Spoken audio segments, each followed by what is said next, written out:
Lorsque je me suis effondrée au travail, les médecins ont appelé mes parents. Ils ne sont jamais venus. 3 jours plus tard, toujours branché aux machines, j'ai ouvert mon téléphone et j'ai vu ce qu'ils avaient fait.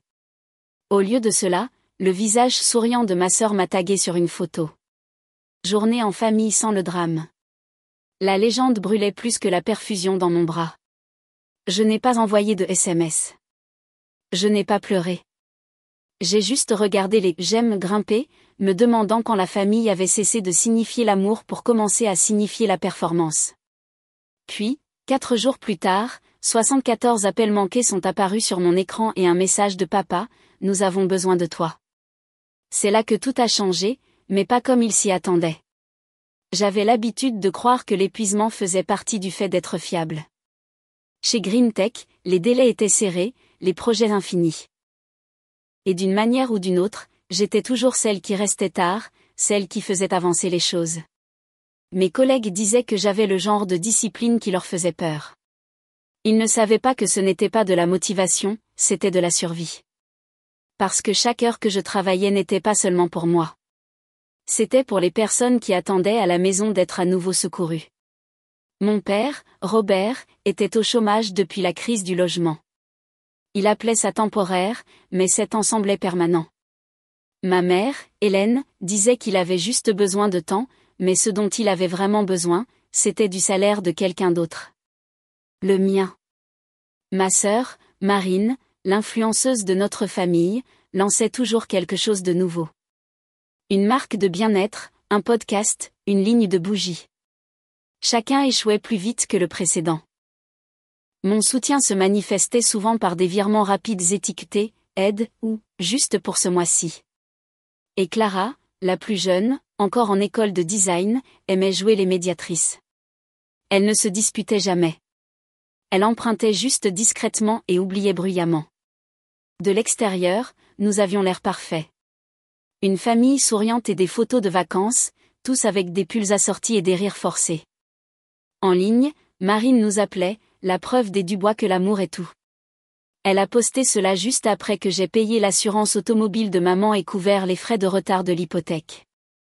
L'amour avait apparemment un solde dû. Grand-père Jean était le seul à y voir clair.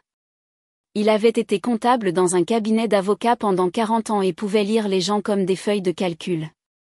On ne peut pas auditer l'amour, m'a-t-il dit un jour. Mais tu sauras quand les chiffres ne s'additionneront plus.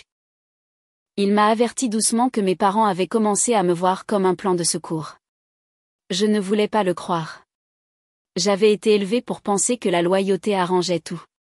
Alors, j'ai continué à arranger. Je payais ce que je ne devais pas, je souriais quand je ne devais pas. La vérité est que j'avais peur d'arrêter. Peur que si jamais je disais non, il me montrerait enfin ce que l'amour valait vraiment. La nuit avant que je ne m'effondre, j'étais encore au bureau à 22 heures, fixant des plans sur lesquels je ne pouvais même pas me concentrer. Ma poitrine se serrait depuis des semaines, ma vision s'estompait sur les bords. Je pensais que c'était le stress. Ce n'était pas le cas. Mais même à ce moment-là, alors que je rangeais mon ordinateur portable, mon téléphone a vibré avec un SMS de Marine. « Peux-tu couvrir mon loyer ? Promis, je te rembourse le mois prochain. » J'ai tapé une réponse, puis je l'ai supprimée, puis j'ai tapé à nouveau. Bien sûr. Ce fut le dernier message que j'ai envoyé avant que le sol ne vienne à ma rencontre. Les lumières de l'hôpital étaient trop blanches, trop propres, comme si elles essayaient d'effacer ce qui s'était passé. Quand j'ai ouvert les yeux, tout était flou, les carreaux du plafond, les lignes de perfusion, l'infirmière me demandant si je savais où j'étais. Je n'ai pas répondu tout de suite. J'essayais encore de me souvenir quel jour on était. Mon téléphone était éteint. Ma poitrine me faisait mal. Le moniteur à côté de moi bipait doucement, gardant le rythme avec quelque chose de fragile en moi. Quand un médecin a finalement expliqué, sa voix était calme mais distante. Événement cardiaque. Vous avez eu de la chance que votre collègue ait agi vite. Chance. Ce mot piquait.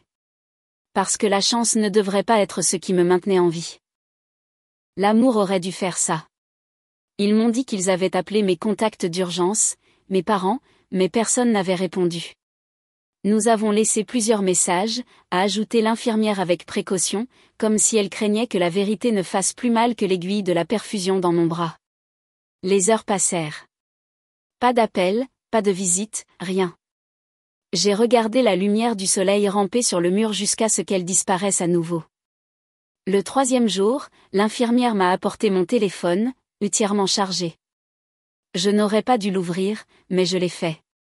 La première chose que j'ai vue n'était pas un appel manqué ou un SMS. C'était une notification.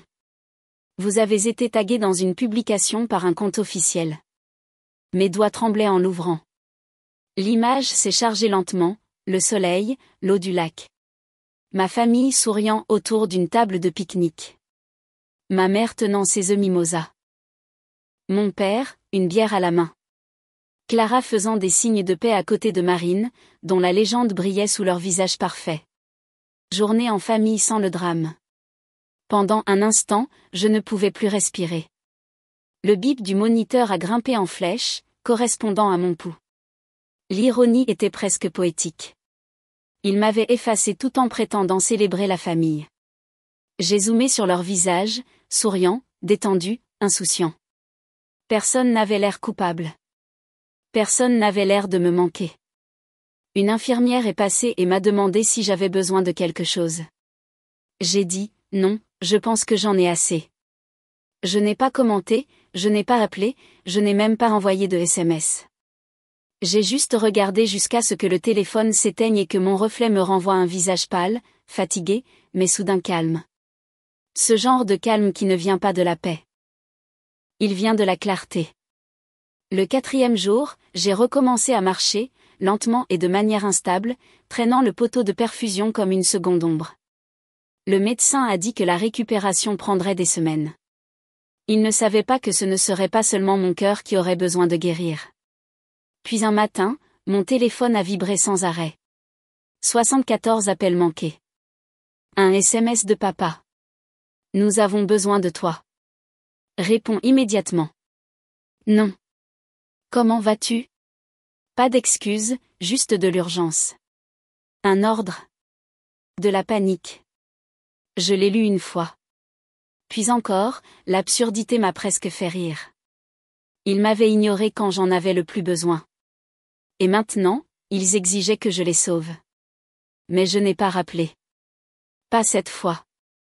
Au lieu de cela, j'ai fait défiler jusqu'à un autre contact. Grand-père Jean. Mon pouce planait sur son nom, le seul qui signifiait encore la sécurité. Quand j'ai appuyé sur appeler, il a répondu au 2e coup. Allô, a-t-il dit doucement. Tu n'as pas à expliquer. C'était la première fois depuis des années que quelqu'un me parlait comme si j'étais importante.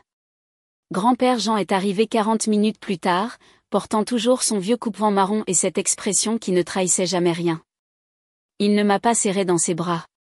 Il n'a jamais été du genre à faire des câlins. Mais il s'est assis à côté de mon lit d'hôpital comme s'il l'avait fait toute sa vie.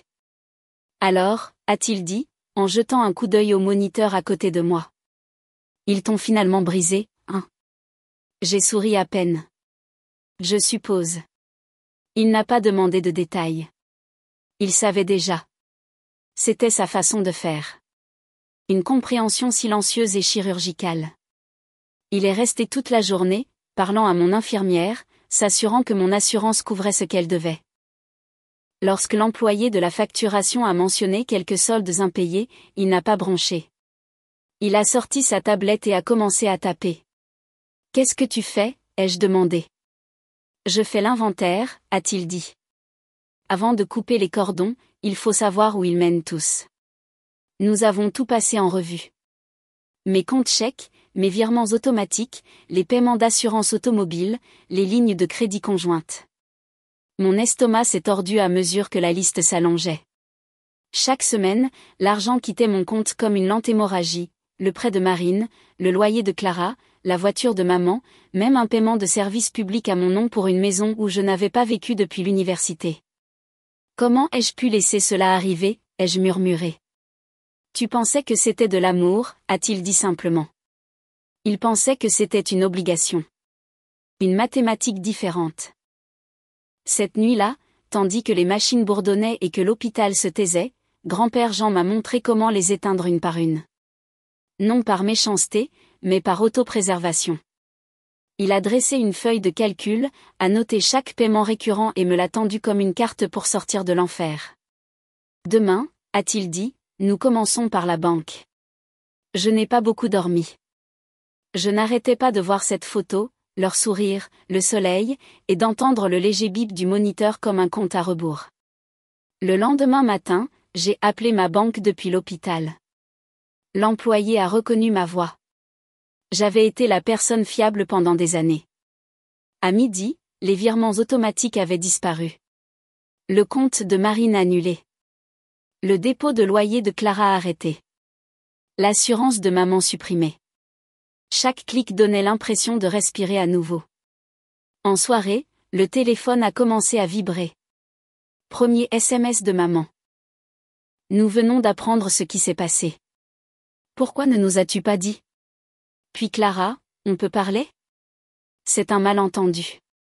Je les ai tous ignorés. Grand-père Jean était assis à côté de moi, lisant le journal, faisant semblant de ne pas regarder. Tu te sens coupable, a-t-il finalement demandé. Oui, ai-je admis. Un peu. Ça passera, a-t-il dit en pliant le journal. La culpabilité est l'impôt que les bonnes personnes paient avant la liberté. Le lendemain, j'ai quitté l'hôpital. Grand-père Jean m'a ramené chez moi. Mon appartement me semblait plus petit que dans mes souvenirs, comme si les murs écoutaient. J'ai mis mon téléphone en silencieux, je l'ai débranché et j'ai regardé par la fenêtre pendant longtemps. Puis une vibration. Un autre message de papa. C'est grave. Appelle-moi maintenant. Tout s'écroule. J'ai presque eu pitié de lui. Presque. Ils avaient pris mon silence pour de la reddition. Ils ne savaient pas que le silence était le son de moi reprenant le contrôle. 2 jours plus tard, j'étais de retour chez grand-père Jean à Quimper, une petite maison de plain-pied qui sentait légèrement le café et le vieux bois. Il avait débarrassé la table à manger, étalant des dossiers comme un général se préparant à la guerre. Le soleil de l'après-midi traversait des piles de papier, des historiques de paiement, des relevés de comptes, des lettres d'assurance, mes empreintes financières, à travers des années de facilitation silencieuse. Chaque histoire laisse une trace écrite, a-t-il dit. La tienne se trouve juste en euros. Il n'avait pas tort. Au moment où nous avons terminé, le tableau était clair. Je ne les avais pas seulement aidés. J'avais financé l'illusion de leur stabilité. Sans mes revenus, tout ce qu'ils avaient construit, l'image, le confort, le contrôle, s'effondrerait. Et c'est ce qui s'est passé. Les appels ont doublé. Ma boîte vocale s'est remplie de la voix prudente de ma mère. Douce en surface, cinglante en dessous. Ava, chérie, nous ne savions pas que tu étais à l'hôpital. Pourquoi ne nous l'as-tu pas dit plus tôt? Puis plus doux, presque un murmure. Ton père s'inquiète encore pour l'hypothèque. Inquiète, pas désolé. Les SMS de Marine sont arrivés ensuite. Des captures d'écran de son compte vide, des émojis de pleurs dramatiques, et un message qui disait « Si tu ne répares pas ça, je vais tout perdre ». Je l'ai regardé longtemps avant de répondre avec un seul mot, bien. Puis est venue la tentative de Clara. Je ne suis pas comme eux, a-t-elle écrit. S'il te plaît, ne me punis pas pour leurs erreurs. J'ai presque ri. Elle avait dit la même chose quand j'avais co-signé son bail l'année dernière. Grand-père Jean me regardait faire défiler les messages, le coin de sa bouche tressaillant comme s'il avait déjà vu ce film. Ils n'appellent pas parce qu'ils s'inquiètent, a-t-il dit. Ils appellent parce qu'ils sont acculés. Il avait encore raison. Le lendemain matin, une voiture a tourné au ralenti devant mon immeuble. Robert Dubois, mon père, assis au volant, regardant ma fenêtre. Il n'a pas envoyé de SMS. Il n'est pas monté. Il a juste attendu comme un collecteur de dettes attendant une confession. Je ne suis pas descendu. Cet après-midi-là, un nouveau message est arrivé. Tu es sur le point de détruire tout ce que nous avons construit. J'espère que tu comprends les dégâts que tu causes. Tout ce que nous avons construit. Je l'ai lu 2 fois à voix haute juste pour goûter à son absurdité. Je l'ai montré à grand-père Jean. Il a juste hoché la tête. Cette phrase en dit plus qu'il ne l'a jamais voulu. Et puis est venue la vidéo.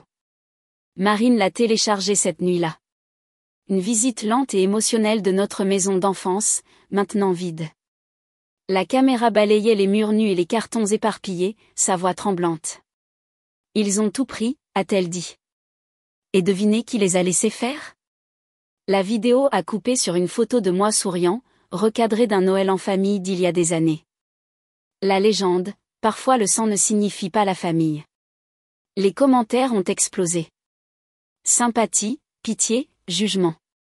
Des influenceurs l'ont reposté. Ma boîte de réception s'est remplie d'étrangers me traitant d'ingrate. Grand-père Jean a regardé le tout en silence, puis s'est levé, a sorti son téléphone de sa poche et a passé 3 appels. En 48 heures, nous avions tous les documents. Papiers hypothécaires, défaut de prêt, frais de retard. Ils avaient utilisé l'équité de la maison pour rembourser les cartes de crédit de Marine et l'entreprise de Clara, un studio de bougie-boutique qui n'a jamais ouvert. Je n'ai même pas eu à les exposer. Les chiffres l'ont fait pour moi. Pourtant, j'ai déposé le rapport de fraude. Grand-père Jean et son avocat, Maître Leclerc, ont aidé à préparer une injonction de cesser et de s'abstenir, pas de contact, pas d'usurpation d'identité, pas de réclamation financière. Nous l'avons envoyé par courrier recommandé, une à chacun d'eux. Pour la première fois depuis des années, j'ai dormi toute la nuit. Le lendemain matin, je me suis réveillée avec mon téléphone qui vibrait sans relâche. Le visage de Clara a illuminé mon écran à travers le Judas en bas, se disputant avec la sécurité de l'immeuble. Elle ne figurait pas sur la liste des visiteurs approuvés. Je l'ai vue faire les 100 pas dehors, le téléphone à l'oreille, appelant probablement Marine. Je ne suis pas sortie. Plus tard, grand-père Jean est réapparu, tenant une épaisse enveloppe Kraft. Ils ont fait quelque chose de stupide, a-t-il dit. À l'intérieur se trouvaient des échanges de mails imprimés entre mes parents et un petit cabinet d'avocats. J'ai scanné le texte 1 fois, puis 2 fois. Ils cherchaient à obtenir une tutelle légale sur moi. J'ai lu l'entête à voix haute. Requête d'urgence pour une mise sous tutelle temporaire. Grand-père Jean a soupiré. Ils ont déjà essayé ça avec ton oncle il y a des années. Ça n'a pas marché non plus. Mais cette fois, cela aurait pu marcher si je n'avais pas déjà tout transféré sous la fiducie qu'il avait créée. Si mon médecin n'avait pas rédigé des déclarations vérifiant ma stabilité. Si mon service des ressources humaines n'avait pas envoyé de confirmation que j'étais en congé maladie, et non licencié. Au moment où ils ont déposé leurs documents préventifs, les nôtres avaient déjà été enregistrés au tribunal. Leur motion était morte à l'arrivée. Pourtant, ils n'ont pas arrêté. Marine a posté à nouveau, cette fois en larmes. Son mascara coulait sur ses joues tandis qu'elle parlait à la caméra. La maladie mentale ne ressemble pas toujours à ce à quoi on s'attend, a-t-elle dit. Parfois, les gens que l'on aime nous repoussent. Nous essayons juste de l'aider avant qu'il ne soit trop tard. Ses followers ont inondé les commentaires de sympathie. Prier pour Ava a commencé à être tendance, mais les réseaux sociaux ont une mémoire courte et une mèche encore plus courte. Quelqu'un a trouvé son ancienne publication, Journée en famille sans le drame, et l'a juxtaposée à sa vidéo en pleurs. Alors, où était cette préoccupation quand elle était à l'hôpital, disait la légende. La situation a basculé du jour au lendemain. Des captures d'écran ont fait surface, les contrats de marque de Marine, ses publications sponsorisées pendant la semaine où j'étais hospitalisée. Ses tweets se moquant de frères et sœurs toxiques. La page Etsy de Clara a été bombardée de commentaires. Les clients de courtage de mon père se sont retirés. Même le Facebook de ma mère était rempli d'étrangers réclamant des réponses. Le vendredi, l'empire en ligne de la famille s'était effondré plus vite que leurs finances. Grand-père Jean m'a tendu sa tasse de café. Tu n'as pas eu à lever le petit doigt, a-t-il dit. La vérité s'est débrouillée toute seule. Cette nuit-là, un seul SMS est arrivé de ma mère. S'il te plaît, on peut parler? Je l'ai regardé longtemps, le pouce planant au-dessus du clavier. Puis j'ai verrouillé l'écran et l'ai posé face cachée. De l'autre côté de la pièce, grand-père Jean lisait. Ça va, a-t-il demandé. Oui, ai-je dit doucement. C'est juste fini. Mais il ne l'était pas. Le lendemain matin, un coursier a livré une autre enveloppe. Celle-ci ne venait pas de leur avocat. Elle venait de mon père lui-même. Un testament manuscrit. Il l'avait réécrit la semaine après l'échec de la tutelle. D'une écriture tremblante, il disait, « En cas de mon décès, tous les actifs reviennent à la famille restante qui maintient l'unité. Ava est déshéritée jusqu'à ce qu'elle se réconcilie. » Je n'ai pas pu m'empêcher de rire. C'était la même manipulation, juste enveloppée d'encre formelle. Je l'ai montré à grand-père Jean. Il pense toujours que je veux quelque chose. Il a souri faiblement. Ils n'ont pas l'habitude que quelqu'un s'en aille avant l'argent.